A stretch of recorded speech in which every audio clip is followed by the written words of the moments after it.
Hey guys, let's talk about Broadhead, shall we? As if there's not enough Broadhead talk on Facebook.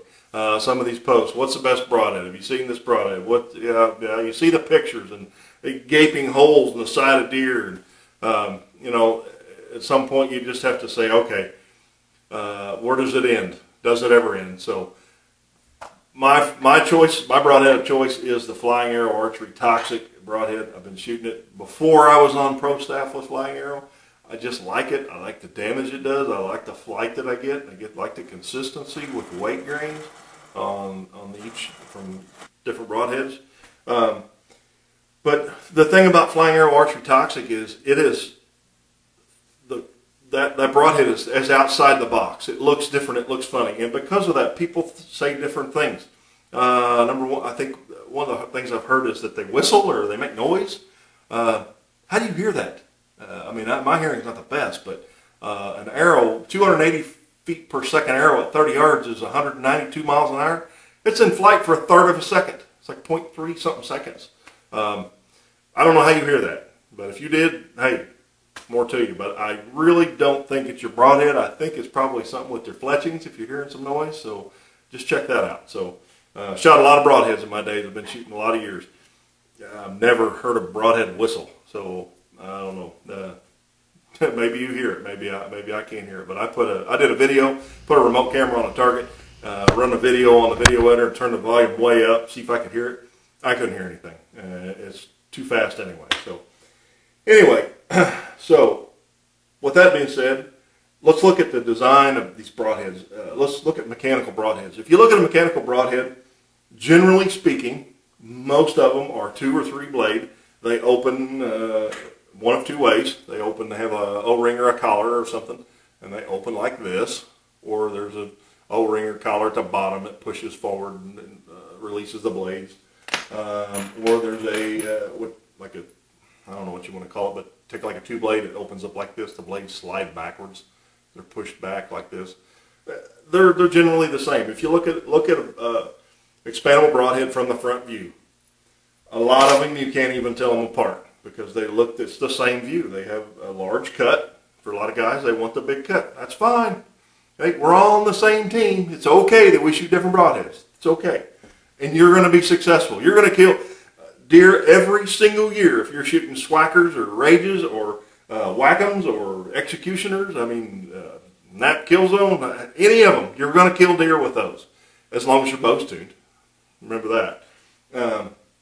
And we'll look at some other fixed blades. Some are solid one piece. You can't change the blades on this one, but you can sharpen it. So some of the others, like the tried and true Muzzy, you take the tip off, take your blades off, put the tip back on, put your blades on. That's the nature of the beast. Some of them are replaceable blades, some are not. The Flying Arrow Archery Toxic blades are replaceable. To answer that question, yes. If you shoot an animal with a Toxic and you encounter bone with that, the blades are going to open up. They're going to bend and open up, and I'll show you a picture of that. Matter of fact, I've got one right here. They're going to open up when you hit something hard. They're made to do that. That's what it's designed to do.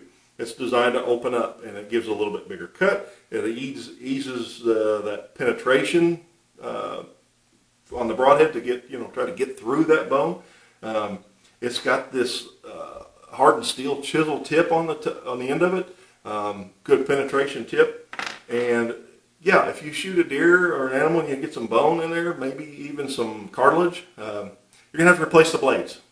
They're $10 or $12 for a pack to replace an entire package. So yeah, that's the nature of the beast. If you don't want to have to replace blades and you want to resharpen your blades every time, that's great, awesome. But for me, I'm not good at sharpening things, so I like to replace the blades. So that's one of the things. And something else, I've also heard about the Toxic.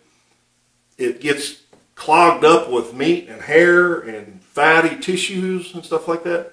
I've killed 12 whitetail with a Toxic, and the only thing I'm digging out of my broadheads is dirt because they're going through and they're stuck in the dirt on the other side. So I don't know what to tell you on that. I've never experienced that. Maybe if you didn't get a pass through and you're pulling that arrow back, you're pulling it backwards, the back of these blades are catching on that meat and you're pulling the meat out.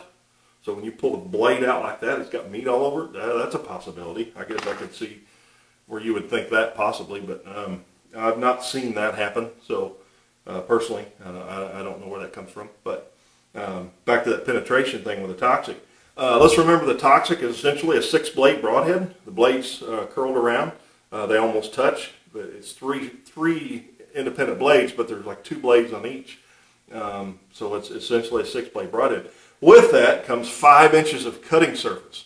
So each blade, if you measure the distance on each one of those, that's 5 inches of cutting surface. A little bit more weight is not going to hurt you. Just put a little weight, get a little more momentum in your bow. Don't look at kinetic energy, look at momentum. So with that said, put a little more weight in your arrow, do a little bit of bow tuning, get the right spine weight, put your toxic broadhead on, go be successful. If you choose not to shoot a toxic broadhead, that's okay too.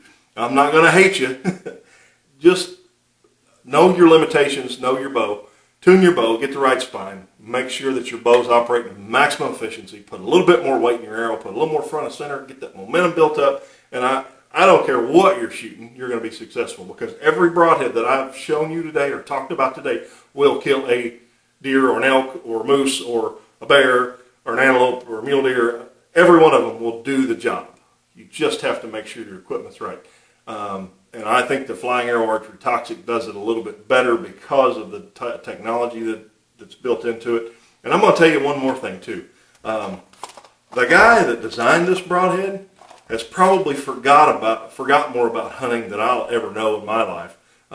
This is not his first broadhead that he's ever designed, and this is not his first archery company. Just a little information. So the technology went in the Toxic was not just something thought up overnight. It's not a gimmick. It's not a toy. It's not a small game head. They make a small game head. It's plastic.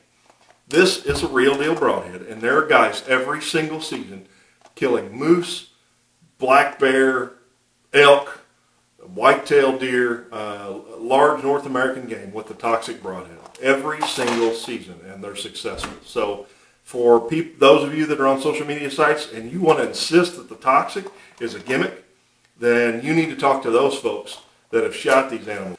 So blood loss, quick kills, and I think the Toxic gets that job done. And I think if you build your arrow with a proper spine weight, first of all, for your bow is tuned, and you have enough weight and enough front and center arrow, you're not going to have any problem whatsoever. So I think we need to stop with some of the broadhead bashing.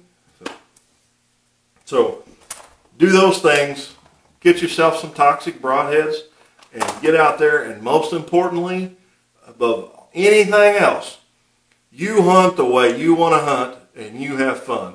If you want to shoot a spike buck, and you've got a tag and it's legal in your state, you know what? Shoot it and enjoy. We're all hunters. We're all on the same team. And I don't care what broadhead you're shooting. If you want to harvest an animal and you've got a tag for it and it's legal in your area, knock yourself out. All right. We'll see y'all later. Good luck this season.